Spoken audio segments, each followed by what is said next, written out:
हज़रत दाऊद अलैहिस्सलाम की वो कौम जो अल्लाह की नाफरमानी की वजह से बंदर बन गई। يا الله ما هاد احتلالوا بالكردن.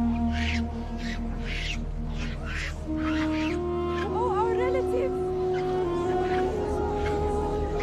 हज़रत दाऊद अलैहिस्सलाम की कौम के 70,000 आदमी उक़बा के पास समंदर के किनारे ईला नामी गांव में रहते थे और ये लोग बड़ी फराखी और खुशहाली की ज़िंदगी बसर करते थे।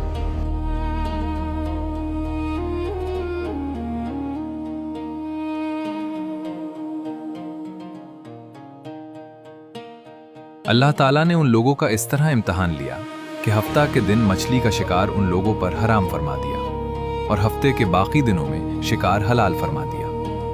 मगर इस तरह उन लोगों को आजमाइश में मुब्तला फरमा दिया कि सनीचर के दिन बेशुमार मछलियां आती थीं और दूसरे दिनों में नहीं आती थीं। तो शैतान ने उन लोगों को यह हीला बता दिया कि समंदर से कुछ नालियां निकालकर खुश्की में चंद हौज बना लो, और जब सनीचर के दिन उन नालियों के जरिया मछलियां हौज में आ जाएं तो नालियों का मुंह बंद कर दो और उस दिन शिकार न करो, बल्कि दूसरे दिन आसानी के साथ उन मछलियों को पकड़ लो। This is the Sabbath. You must stop this immediately. We must feed our families. The sea provides. You mock the Most High.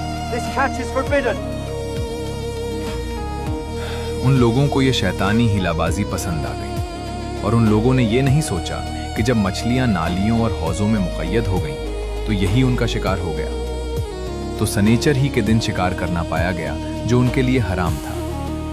इस मौके पर उन यहूदियों के 3 गिरोह हो गए। कुछ लोग ऐसे थे जो शिकार के उस शैतानी हिला से मना करते रहे और नाराज व बेजार होकर शिकार से बाज रहे, और कुछ लोग इस काम को दिल से बुरा जानकर खामोश रहे। दूसरों को मना न करते थे, बल्कि मना करने वालों से ये कहते थे कि तुम लोग ऐसी कौम को क्यों नसीहत करते हो जिन्हें अल्लाह ताला हलाक करने वाला या सख्त सजा देने वाला है। और कुछ वो सरकश व नाफरमान लोग थे जिन्होंने हुक्म खुदाबंदी की एलानिया मुखालिफत की और शैतान की हिलाबाजी को मानकर सनीचर के दिन शिकार कर लिया और उन मछलियों को खाया और बेचा भी। जब नाफरमानों ने मना करने के बावजूद शिकार कर लिया तो मना करने वाली जमात ने कहा कि अब हम इन मासियतकारों से कोई मेल मिलाप न रखेंगे। चुनाचे उन लोगों ने गांव को तकसीम करके दरमियान में एक दीवार बना ली और आमद और रफ्त का एक अलग दरवाज़ा भी बना लिया।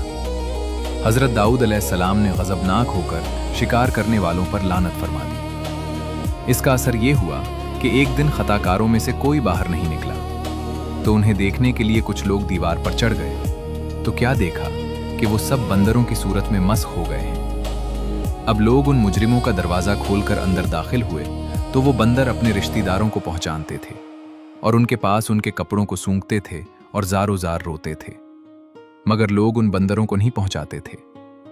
उन बंदर बन जाने वालों की तादाद 12,000 थी। ये सब 3 दिन जिंदा रहे और इस दरमियान में कुछ भी खा पी न से, यूं ही भूखे प्यासे हलाक हो गए। शिकार से मना करने वाला गिरोह हलाकत से महफूज रहा। इस वाक़या का इजमाली बयान सूरह बकरा की इस आयत में है कि और बेशक ज़रूर तुम्हें मालूम है तुम के वो जिन्होंने हफ्ता में सरकशी की तो हमने उनसे फरमाया कि हो जाओ बंदर धुतकारे।